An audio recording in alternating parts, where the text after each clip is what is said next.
हम आपकी शरण में आए, हमारी बेटी को बचा लो। मुझे कोई खींच रहा है। सीता ने उसे कसकर पकड़ लिया।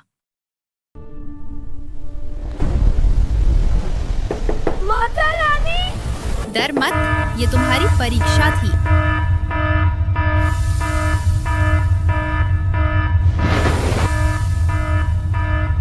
अचानक पूरा मंदिर तेज रोशनी से भर गया। कहानी माता रानी की छुपी हुई कृपा।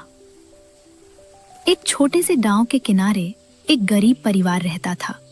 रमेश, उसकी पत्नी सीता और उनकी छोटी सी बेटी गोरी।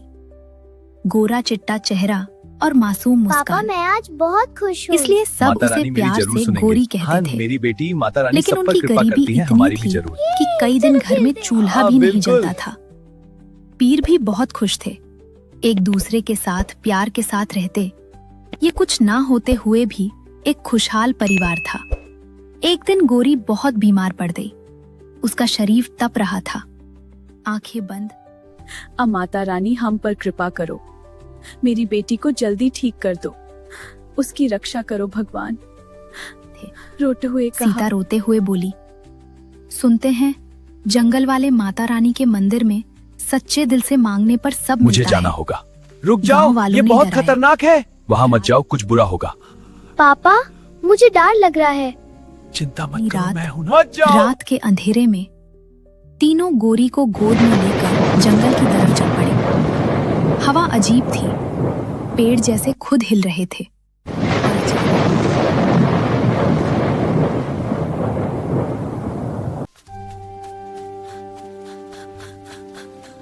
शाल और डरावना बाघ आकर खड़ा हो गया। उसकी आंखें अंधेरे में अंगारों की तरह चमक रही थीं। रमेश माता रानी, मेरी के रक्षा बजाय करना। अपनी आंखें देखो, बंद कर बाघ ली रमेश को कोई और नुकसान नहीं माता पहुंचा रानी रहा। को याद किया। बाघ धीरे धीरे रमेश की ओर बढ़ा, मानो उसकी परीक्षा ले रहा हो। सीता ने देखा कि बाघ रमेश को कोई नुकसान नहीं पहुंचा रहा था। उसने साहस बटोरकर अपने झोले से एक ताजा फूल निकाला, जो उसने मंदिर के लिए तोड़ा था, और उसे बाघ की ओर बढ़ा दिया। बाघ ने फूल को सूंघा और शांति से एक तरफ हट गया, जैसे वो उन्हें रास्ता दे रहा हो। बाघ के जाने के बाद वे एक ऊंची पहाड़ी पर पहुंचे, जहां पत्थरों से बना माता रानी का पुराना मंदिर था। मंदिर के चारों ओर चमत्कारी धुंध छाई हुई थी। रमेश और सीता थककर चूर हो चुके थे, लेकिन टन मंदिर की घंटी अपने आप बजने लगी। सीता का दिल कांप गया। ये क्या है? अंदर का डर जैसे ही वो मंदिर के अंदर गए, धड़ाम, दरवाजा अपने आप बंद हो गया। अंधेरा, सन्नाटा और फिर एक भारी आवाज। कौन आया है? रमेश कांपते हुए बोला, माता रानी, हम आपकी शरण में आए हैं। माता रानी, हमारी बेटी को बचा लो। हम आपकी शरण में आए, हमारी बेटी को बचा लो। उसे कोई खींच रहा है। रक्षा करो माता। हम आपकी शरण में आए, हमारी बेटी को बचा लो। मुझे कोई खींच रहा है। माता। सीता ने उसे कसकर पकड़ लिया।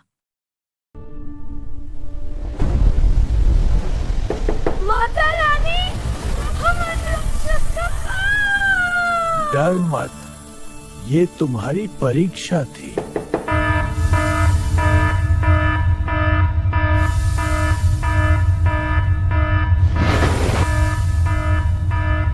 अचानक पूरा मंदिर तेज रोशनी से भर गया। घंटी और तेज बजने लगी और एक दिव्य आवाज गूंजी, डर मत, ये तुम्हारी परीक्षा थी। माता रानी का चमत्कार, वो डरावनी परछाई अचानक गायब हो गई। माता रानी की मूर्ति से एक उजली रोशनी निकली और वो रोशनी सीधे गोरी पर पड़ी। कुछ ही पल में गोरी की सांसें सामान्य हो गईं। उसका बुखार उतर गया। वो धीरे से आंखें खोलकर बोली, माँ, मुझे अब दर्द नहीं हो रहा। सीता और रमेश रोते हुए माता रानी के सामने झुक गए। अंत सुबह जब गांव वालों ने उन्हें देखा, गोरी पूरी तरह ठीक थी। सब हैरान रह गए। उस दिन के बाद उस मंदिर का डर खत्म हो गया।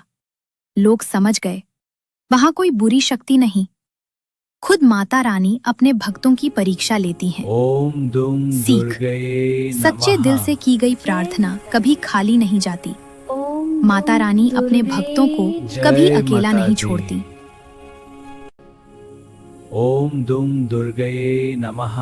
जय माता दी। ओम दुम दुर्गे जय माता दी।